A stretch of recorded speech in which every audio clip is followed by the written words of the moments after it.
Okay, today's a very important Tanya to celebrate and to work through. So let's do it together. Okay, becoming saddened by one's spiritual state of affairs out of nowhere is usually the ingenious technique of one's evil impulse to bring one to downfall. A healthy bitterness, which is not depression, is premeditated and requires a correct frame of mind. And the Alter Rebbe writes elsewhere that it actually requires a specific timing of the day, that you need to specify to be sad.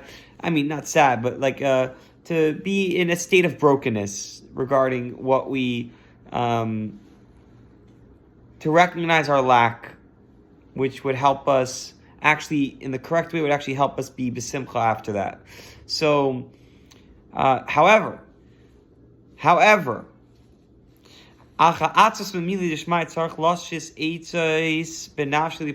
for sadness connected with heavenly matters, one must seek ways and means of freeing oneself from it. This is incredible.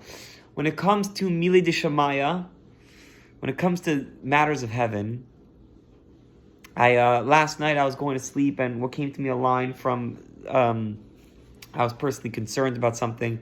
I was like, what does Hashem think about a certain thing that I was doing? And I was concerned, and what came to me was the line, Hashemayim Shemayim, what is it?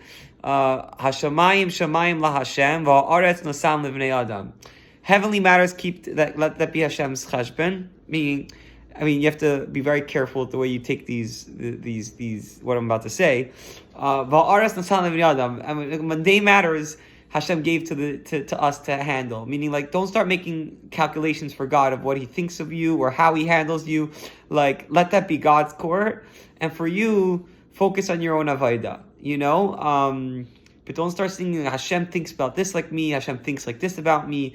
Hashem for sure thinks like this about me with this. We don't know. We're negatively biased by nature. So for us to start making cheshbonos of how Hashem feels about us is not okay at all. Ever. Yeah. Need to get that out.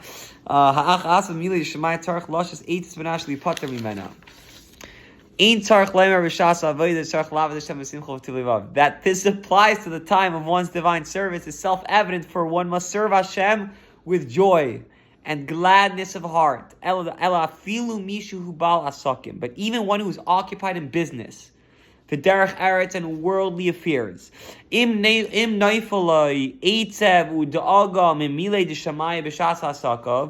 should there descend upon him any sadness or anxiety about heavenly matters during his business affairs, it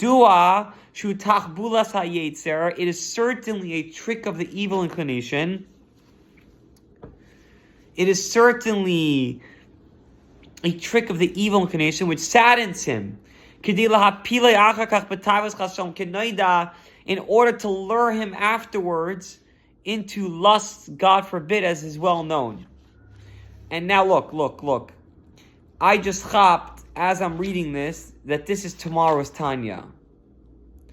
So we're going to release this tonight, because Hayom Helach Achar Laila, day goes after the night, but I'm sure it's divine providence, just because, that's the only option that there is. So, it's certainly a trick of the evil inclination which saddens him, ostensibly for spiritual reasons, in order to lure him afterwards into lusts. God forbid, as is well known. Interesting, the Alter Rebbe describes here, being the ultimate spiritual doctor, that being sad has you all of a sudden feeling desire. I can testify for this personally, that in states of sadness, all of a sudden, you notice things. You notice.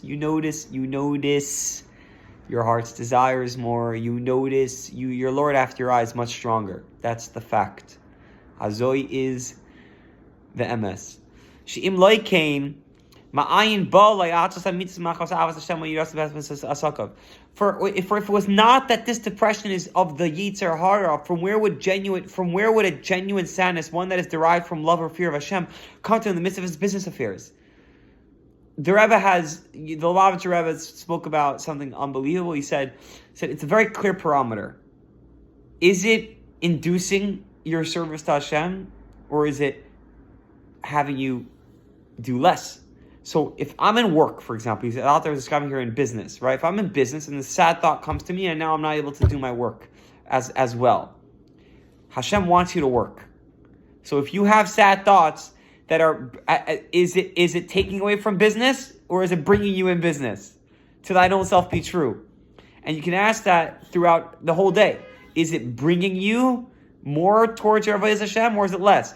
So I was sad one day. I walked into my house and my brother, he broke to me. He's like, listen, anytime you're sad, the thought pattern ain't true. We're not making God's cheshbonos. So one thing's for sure, that if you're sad, it ain't God's way of thinking. It's not what Hashem, it's not what Hashem wants. Now, whether the depression settles upon him during his service to Hashem in Torah study or prayer, put this to your heart. Now is not the proper time for genuine sadness. Not even for worry of grave sins. You need to set certain times when you have settled mind. That means not when you're tired, when you didn't have sleep.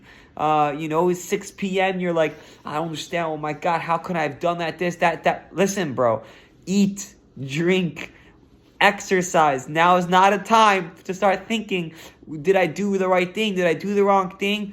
You want to feel that? You set aside Friday morning, you look after the week, Friday morning with a cup of coffee and a Danish, or a bar if you're healthy, okay? You satisfy yourself. In that moment, you can think for yourself, how did my week go? Did I do something wrong? Did I speak wrong to Shmerel? And you can take a moment to feel broken. But during the week, it's not okay. Not a thing. For this one must set aside opportune times when the mind is calm to reflect on the greatness of Hashem. Unbelievable. He's actually, even when it comes to trying to take a moment of the week to realize where I went wrong, you need to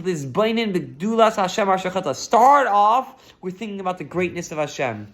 Because when you think about the greatness of Hashem, all of a sudden you don't use certain language. You're not gonna curse. You're gonna see yourself in the lens of majesty. And in the lens of majesty, all of a sudden you get cold sober. And all of a sudden you don't talk about other people or yourself in certain ways that would not be so if you don't start off with the greatness of Hashem. But because then, this I've actually had experience with as well, that his heart will truly be rent with genuine bitterness. It's very, very different. It's not dramatic and it's not loud. It's pretty silent and it's very serious. It's very sobering. It's very sobering. Because when you're standing in front of, for example, a king who's of flesh, with a human king, which has within his ability to eradicate you and your whole family within a split second, you're not like cursing. You're silent. You're sober. It's a sense of honest. There's not. Yes, you taking that this Hakadosh Baruch Hu is loving. If not, we wouldn't have a chance on this planet for a second. But in that moment of bitterness, it's a very different bitterness than how could I beating yourself up. It's all it ends. You're standing in front of the omnipotent that your life or death is within a second. You're not like speak. It's a very different language of bitterness. That there explains also that when your heart has been broken, during those appointed times, he should completely remove the sorrow from his heart. And he should believe with perfect faith that Hashem has erased his sin and that he pardons abundantly. And in that moment where you set aside that sober 10 minutes, 20 minutes, 30 minutes to actually take time to do a cheshbon nefesh, wherein it's going to be done in a very different way if you precede it, you preface it with putting your mind on Hashem's gadlus, which I really give to each person to try. I think it's important to do at least once a week. you'll be known. It will be known to you in that moment that HaKadosh Baruch Hu is loving. V'rav l'slayach. This knowledge that Hashem has surely cleansed him of his sins is the true joy in which follows the sadness as explained above. So that means that even in the appropriate time, where you set aside this time to be in this brokenness, if it's done properly, again, what will be the symptom? More joy than you had before walking into that session. Because you will be known, it will be known to you that V'rav l'slayach. I end this off today's Tanya. I think for me, personally, this is maybe the most important piece of Tanya that's neged to my heart. I mean, at least in this phase of my life, Simcha is the only way. It's the only way. The only way. L'chaim.